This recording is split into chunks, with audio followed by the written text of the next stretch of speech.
Matt, the bass dude here, and welcome to week 2 of GearTox, where I believe all gear has a story.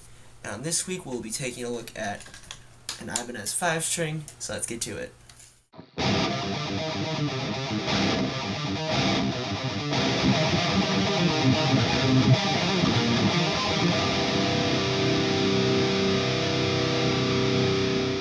Alright, to start off the episode, we will get right into the specs of the instrument. To begin, this is a 2000 Ibanez GSR205 in gloss black finish. So I actually had a hard time finding information on this bass because, for whatever reason, no sources properly line up to how this instrument actually is, because the main thing that throws it off is the control configuration, because the modern day GSR205s have the standard 4 control knobs, so then it's like volume, blend, treble bass, or whatever. However, this 2000 GSR205 is weird because it has 2 jazz pickups, neck volume, bridge volume, tone.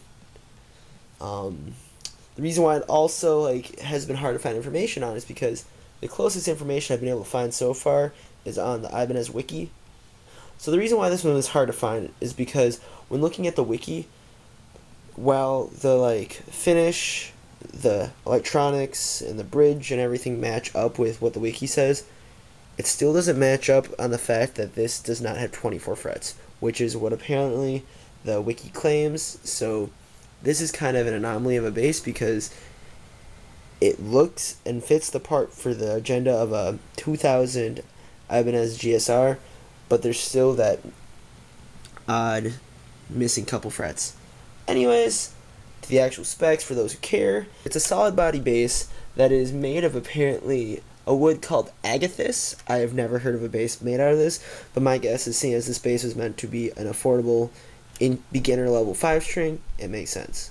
It has 2 jazz pickups, which are the Ibanez DXS2 in the bridge and the DXS1 in the neck. They're both passive pickups. As I said, it's 3 potentiometers, neck volume, bridge volume, and tone. It's got a standard Ibanez 5-string fixed bridge. Looks very standard.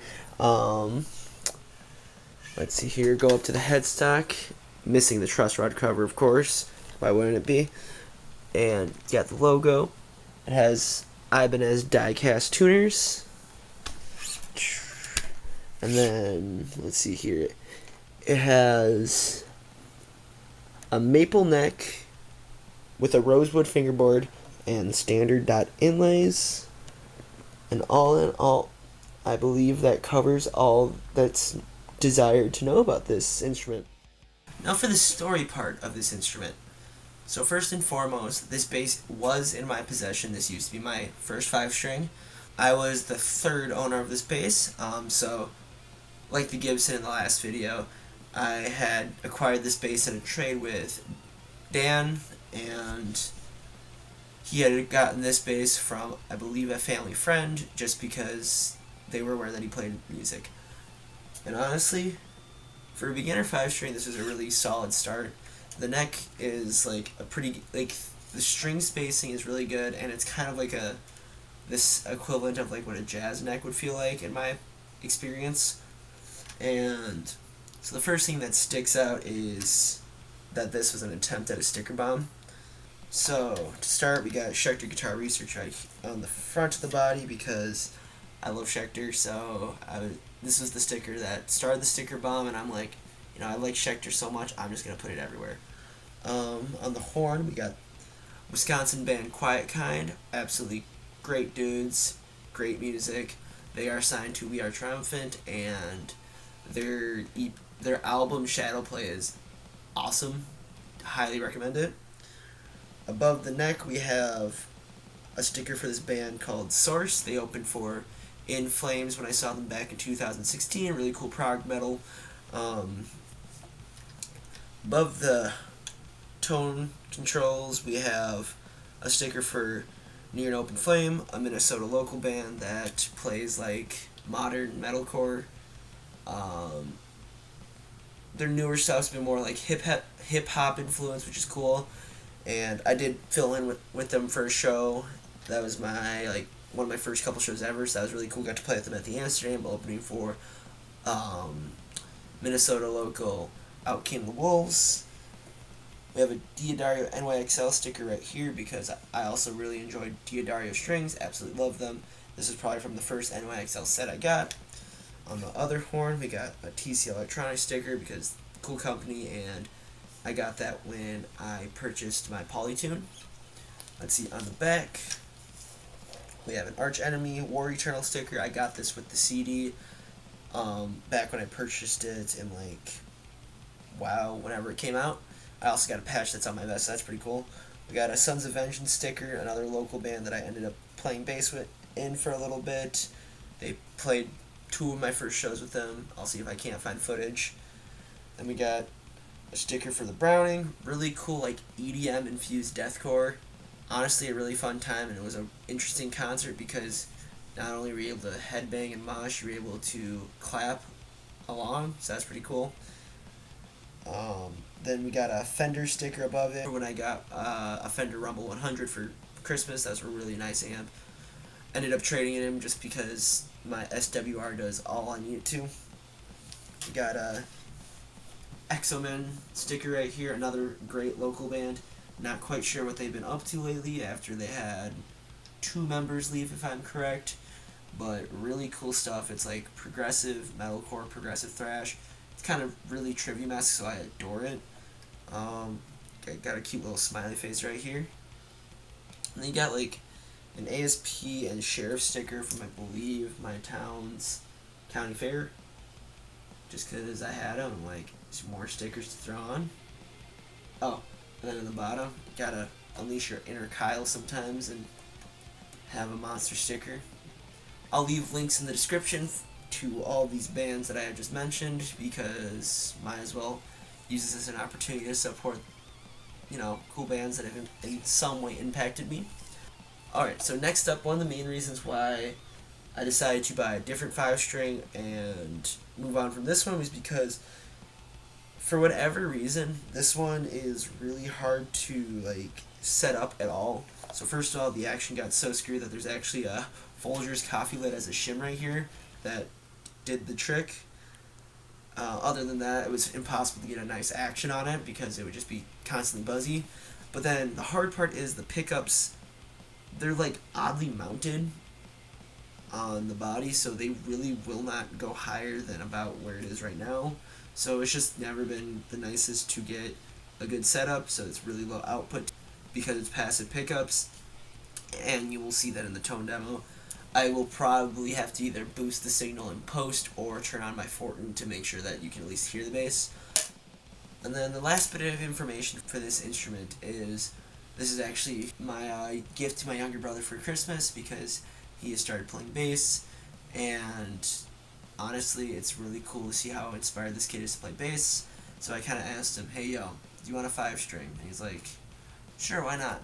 So I'm like, I'm at college, by the way, so I'm texting, and I'm like, you know that bass that has stickers on it? He's like, yeah, your 5-string. I go downstairs and go grab it. And he's like, are you sure? I go, yeah, go pick that up. Pretty much, to sum it up, the important thing about this bass was that, for one, it was my first 5-string, so that's pretty cool, some sentimental value there.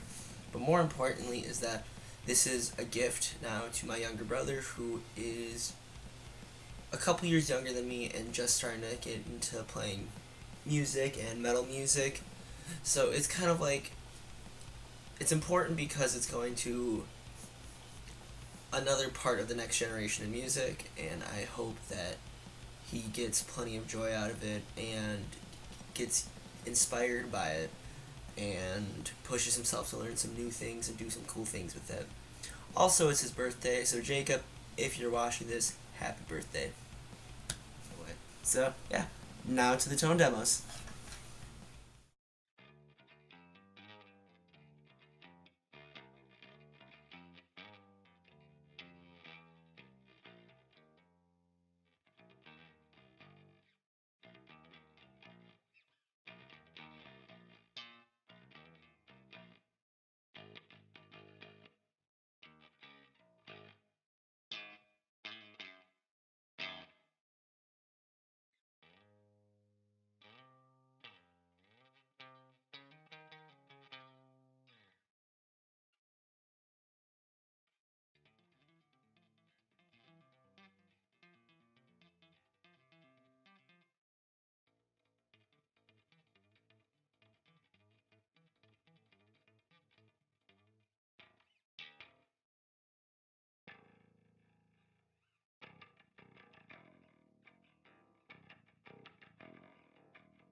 Alright, well that will conclude week 2 of GearTox, where I believe all gear is a story. So now I'll ask you, what's yours?